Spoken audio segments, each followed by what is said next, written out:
என்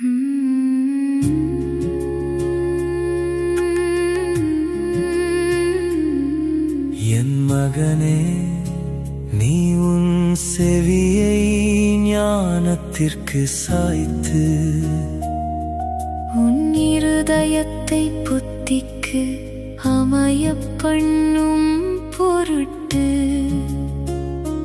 நீ என் வார்த்தைகளை ஏற்றுக்கொண்டு என் கட்டளைகளை உன்னிடத்தில் பத்திரப்படுத்தி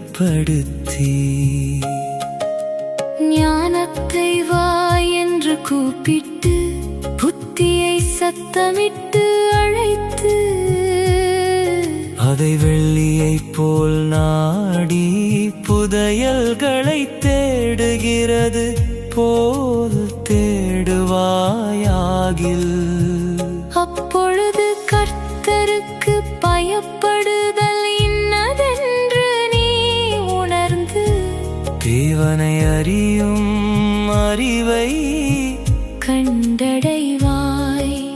கர்த்தர் ஞானத்தை தருகிறார், அவர் வாயினின்று அறிவும் புத்தியும் வரும். அவர் நீதிமான்களுக்கென்றுமே ஞானத்தை வைத்திருக்கிறார். உத்தமமாய் நடக்கிறவர்களுக்கு அவர் கேடகமாயிருக்கிறார். அவர் நியாயத்தின் நெறிகளை தற்காத்து தம்முடைய பரிசுத்தவான்களின் பாதையை காப்பாற்றுகிறார்.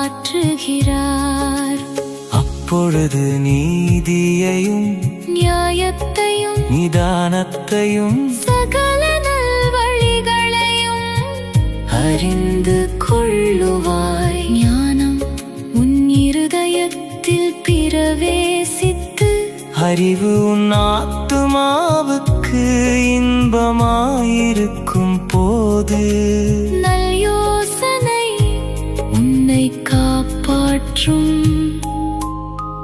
புத்தி உன்னை பாதுகாக்கும்.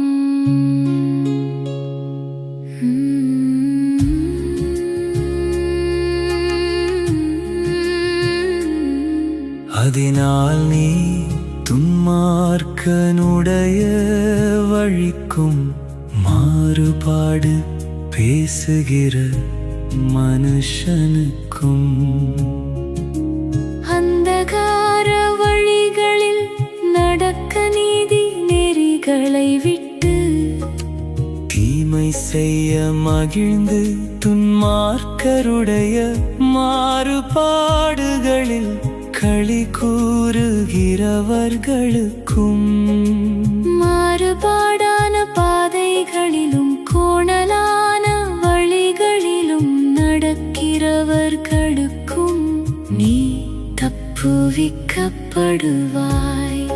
தன் இளவயதின் நாயகனை விட்டு தன் தேவனுடைய உடன்படிக்கையை மறந்து இச்சகமான வார்த்தைகளை பேசும் அந்நிய பெண்ணாகிய பரஸ்திரிக்கும் தப்புவிக்கப்படுவாய். அவளுடைய வீடு மரணத்திற்கும் அவளுடைய பாதைகள் மரித்தோரிடத்திற்கும் சாய்கிறது.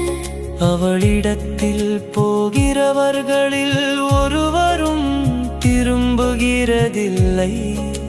ஜீவ பாதைகளில் வந்து சேருகிறதுமில்லை. ஆதலால் நீ நல்லவர்களின் வழியிலே நடந்து நீதிமான்களின் பாதைகளை காத்து கொள்வாயாக. செவ்வையானவர்கள் பூமியிலே வாசம் பண்ணுவார்கள். உத்தமர்கள் அதிலே தங்கியிருப்பார்கள். துன்மார்க்கரோ பூமியிலிருந்து அறுப்புண்டு போவார்கள். துரோகிகள் மனதில் இராத படிக்கு